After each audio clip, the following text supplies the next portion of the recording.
le monde, j'espère que vous allez bien. On se retrouve pour une nouvelle revue technique aujourd'hui, un peu plus spéciale qu'à l'habitude parce qu'on va analyser le mock meet à Brandon. Donc si vous avez écouté un de nos derniers podcasts, on en a parlé un peu, on a fait un résumé de ses levées et tout, puis on vous avait dit qu'aujourd'hui on voulait vraiment analyser ces 3 levées, squat, bench, deadlift. Je vais laisser parler un petit peu plus que d'habitude, je vais juste passer quelques petits commentaires fatigants, mais en fait c'est que je veux qu'il vous explique vraiment sa pensée derrière sa prochaine programmation qui s'en vient en fonction des résultats qu'il y a eu à son mock meet.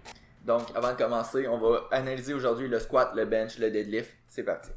Donc en ce qui concerne mon squat, présentement ce que vous voyez à l'écran c'est mon deuxième essai. Donc, c'est 265 kg, 585 livres. C'est un essai que j'ai réussi quand même relativement facile. Puis j'ai raté mon troisième essai. On va voir un petit peu plus tard, tantôt, mon troisième essai. Mais en regardant lui, ça va vous donner un indicateur de pourquoi j'ai échoué mon troisième essai. Donc, quand on descend, on voit que ça va super bien. La descente est quand même relativement belle.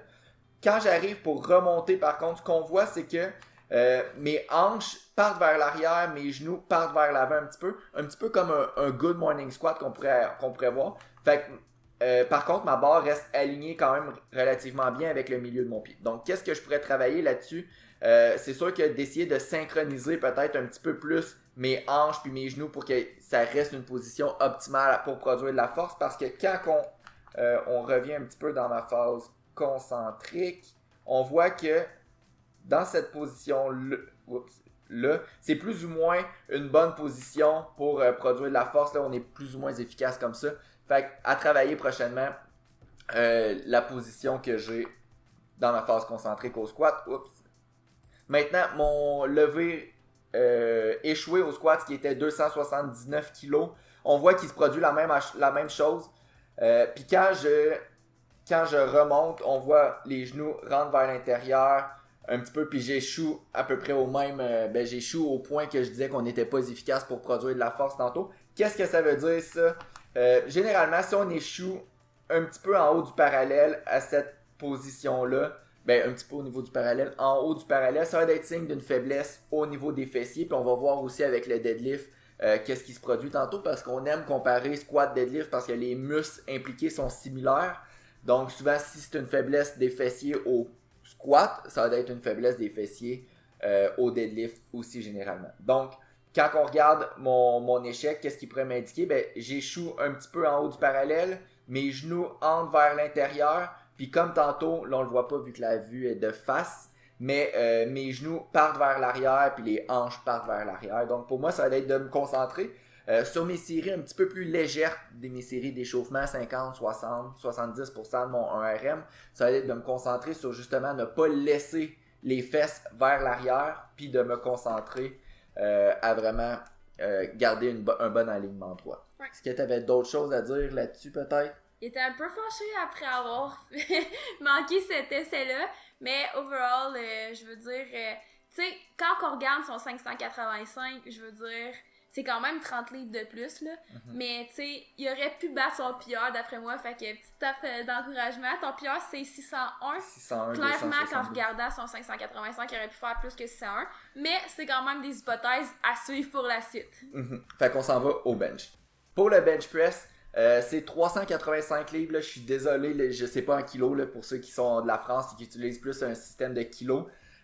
C'était aucunement dans mon plan. Mon plan initial, je voulais faire absolument 375 livres. Finalement, ça l'a super bien monté. Donc, je suis allé pour 585 livres. 385 livres.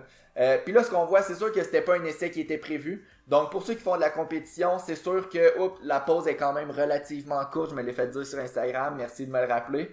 Mais sinon, ce qu'on voit peut-être un petit peu plus, niveau technique, honnêtement, ça fait quand même du sens, mais ce qu'on voit, c'est que là, mes vêtements sont vraiment lousses, là. J'ai des grands vêtements, donc on voit pas, mais probablement que les fesses décollent du banc pendant mon lever. Donc, qu'est-ce qui cause les fesses qui décollent du banc?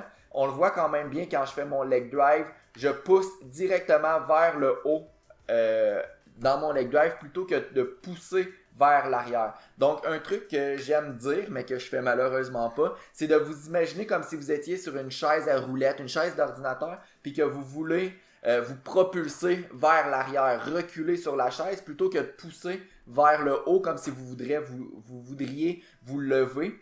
ça va faire en sorte que l'énergie va passer comme ça à l'horizontale versus de passer comme ça.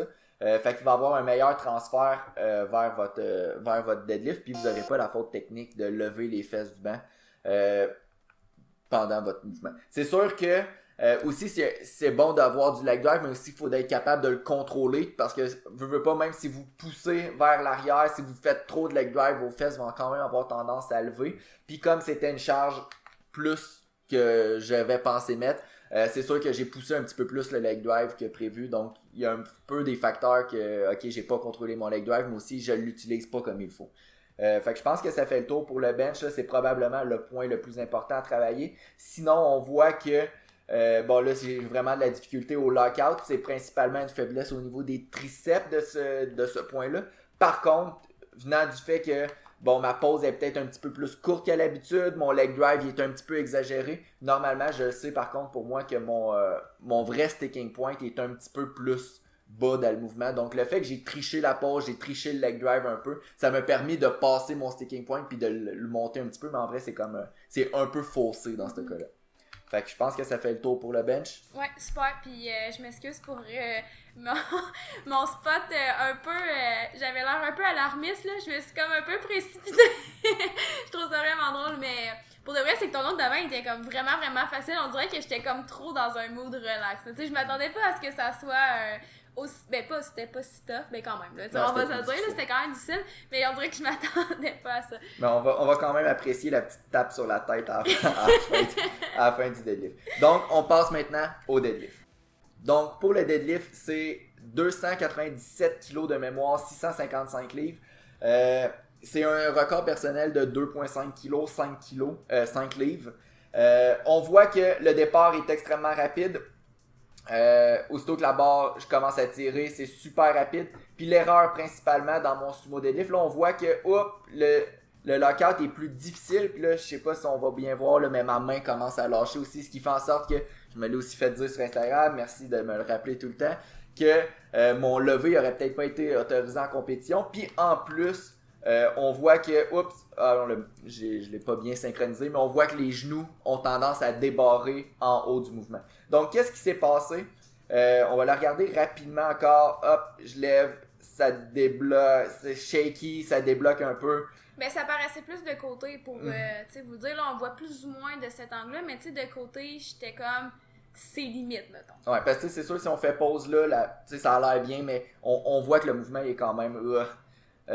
donc, qu'est-ce qui se passe? Quand que je monte mon deadlift, on voit que, rendu ici à cette position-là, vous voyez que mes genoux sont complètement débarrés. Les genoux sont barrés, excusez-moi. Puis il reste encore beaucoup de flexion à faire au niveau de la hanche. Donc vu que mes genoux étaient déjà barrés, j'ai bloqué mes genoux trop rapidement. C'est arrivé que là je voulais pousser mes hanches vers l'avant pendant mon mouvement, mais j'étais juste dans une mauvaise position pour faire ça.